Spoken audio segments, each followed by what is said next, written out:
अस्सलामुअलैकुम। Maths and NTS tricks में आपको खुशामदीद कहते हैं। ये क्वेश्चन नंबर 38 जो आप देख रहे हैं पीएसटी सीटी के हवाले से बहुत ही इम्पॉर्टेंट क्वेश्चन है और आया भी है पेपर में। If A B and C are the sides of a triangle and if A square plus B square equal to C square then the triangle as right angle, acute angle, obtuse angle, supplementary angles. थोड़ा सा detail के साथ इससे related जो MCQs हैं वो भी clear करेंगे। तो चलो सॉल्यूशन की तरफ चलते हैं। तो चलो स्टार्ट करते हैं आज की वीडियो को। यानी if A B and C are the sides of a triangle and if A square plus B square is equal to C square then the triangle is. तो हमने सिर्फ ये क्वेश्चंस आपको नहीं बताना, इससे रिलेटेड नेक्स्ट पेपर में क्या आएगा वो भी आपको बताना है कि इससे मिलती जुलती जो चीज़ें हैं वो भी आ सकती हैं और वो आती हैं। तो पहले उस पर बात करेंगे, साथ साथ फिर इसको भी कंसेप्ट को अच्छे तरीके से क्लियर करेंगे। तो जो बंदा अपनी कंसेप्ट को क्लियर करना चाहता है वो वीडियो को स्टार्ट से एंड तक लाजमी देखे, और जो नहीं चाहता सिर्फ इस क्वेश्चंस का आंसर देखना चाहता है वो बेशक वीडियो को स्किप कर सकता है।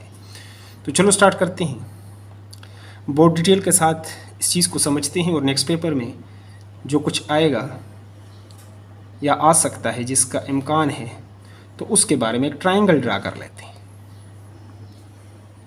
एक ऐसा ट्राइंगल हम ड्रा कर लेते हैं, ये 9 सेंटीमीटर इसको हम ले लेते हैं और जो हाइपोटेन्यूज है उसको 15 सेंटीमीटर हम ले लेते हैं। अब अगर ये ए है तो यहाँ पर स्मॉल ए कर लें, ये बी है तो ये स्मॉल बी, और ये सी है तो कैपिटल सी है तो इसको स्मॉल सी कर लें, और ये आपके पास ए 9 सेंटीमीटर, लिहाजा ये बी हो गया स्मॉल बी। अब अगर आप चाहते हैं इसकी वैल्यू निकालना चाहते हैं, अक्सर वो कहते हैं कि इस थ्योरम में ये जो आपको दिया है इसमें बी की वैल्यू निकालें। आप कैसे निकालेंगे? तो A is we know that by the Pythagoras theorem we have, यानी A square plus B square equal to C square must be justify and satisfy. ये कंडीशन जो है ये आपको सेटिस्फाई करना चाहिए। कैसे? अब यहाँ पर ए की वैल्यू आप पुट कर लें, 9 स्क्वायर प्लस बी की स्क्वायर, बी आपके पास आपने बी को फाइंड आउट करना है यहाँ पर, यानी बी को निकालना है। तो यहाँ से आप ये भी सीख सकते हैं कि सी की वैल्यू कैसे निकाल सकते हैं, ए की या बी की। इस क्वेश्चंस में आप ये भी साथ साथ सीखेंगे। और सी की जो वैल्यू है वो है 15, उसको भी स्क्वायर कर लें। जब इसका 9 का square 81 plus B square equal to, और 15 को 15 से आप ज़रब देंगे तो 225 आ जाएगा। अब आप बी स्क्वायर को फाइंड आउट करना चाहते हैं तो इसलिए इसको दूसरी साइड पे आप शिफ्ट कर लें, b square equal to 225 minus 81, और इस तरह इसको जब आप माइनस कर लें तो ये आपके पास आ जाएगा 4, और इस तरह ये 144 आपके पास आ जाएगा। यानी 225 में से आप 81 को निकाल लें तो ये आपके पास ये आ जाएगा। यानी इस तरह ये आपके पास आ गया। 5 में से 1 तो 4, और यहाँ पर एक 12 लेंगे, 12 में से 8 तो 4, और पीछे 1 रह जाएगा, 144। लेकिन अब बी स्क्वायर हम बी स्क्वायर की वैल्यू नहीं चाहिए, बी की वैल्यू चाहिए। तो लिहाजा ये 144 को हम 12 ज़रब 12 लिख सकते हैं, 12 ज़रब 12। नेक्स्ट 12 का स्क्वायर भी लिख सकते हैं, 12 12 144। तो दोनों तरफ taking square root on both side, दोनों तरफ अगर आप स्क्वायर रूट ले लें, यहाँ पर भी और यहाँ पर भी, ये कैंसिल हो जाएगा, और b इक्वल टू 12। ये तो आपके पास आ गया, ये भी आपने सीख लिया। लेकिन अब इस थ्योरम में आप पुट करें, क्योंकि हमेशा आप पड़ताल किया करें अपने आंसर का। जब तक ये पड़ताल मैथमेटिक्स में आप नहीं सकते तो आप मैथमेटिक्स को सीख नहीं सकते, जब तक आप इसकी जस्टिफिकेशन नहीं करते। A square plus B square equal to C square.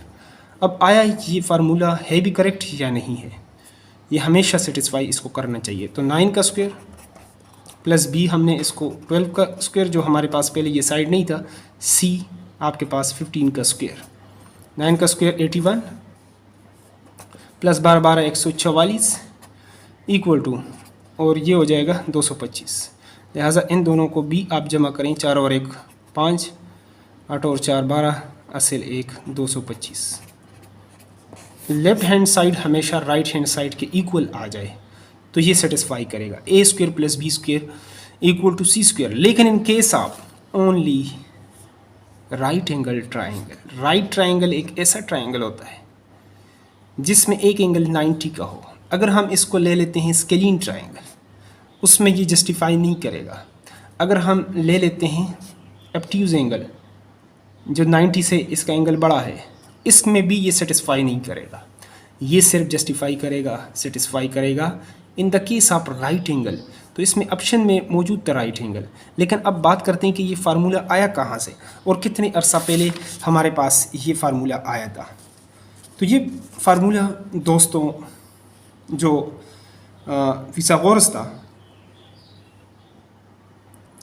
जो साइंटिस्ट थे जिसको हम कहते हैं Pythagoras theorem, basically A square plus B square equal to C square, यानी perpendicular square plus base square plus perpendicular square equal to hypotenuse square. यानी इस तरह ये आपके पास बेस है, ये परपेंडिकुलर है जिसको उमूद कहते हैं, और ये आपका वतर आ जाता है हाइपोटेन्यूज। तो base square plus perpendicular square equal to this का स्क्वायर हाइपोटेन्यूज का स्क्वायर, ये है हमारे पास। ये जो फार्मूला आपने लिखा हुआ है इसको कहते हैं पिथागोरस थ्योरम। अब पिथागोरस या मसले फिथागोरस जो है ये कब आया, ये भी पूछ सकते हैं। तो आज से यानी तकरीबन 2500 साल पहले एक साइंटिस्ट गुजरे हैं, एक ग्रीक यूनानी मैथमेटिशियंस हैं जिसका नाम था पिथागोरस, फिथागोरस उसका नाम था। और ये जो फार्मूले और रियाजी में मैथमेटिक्स में लेकर आया, इसी बिना पर इस थ्योरम का नाम रखा गया, पिथागोरस थ्योरम रखा गया।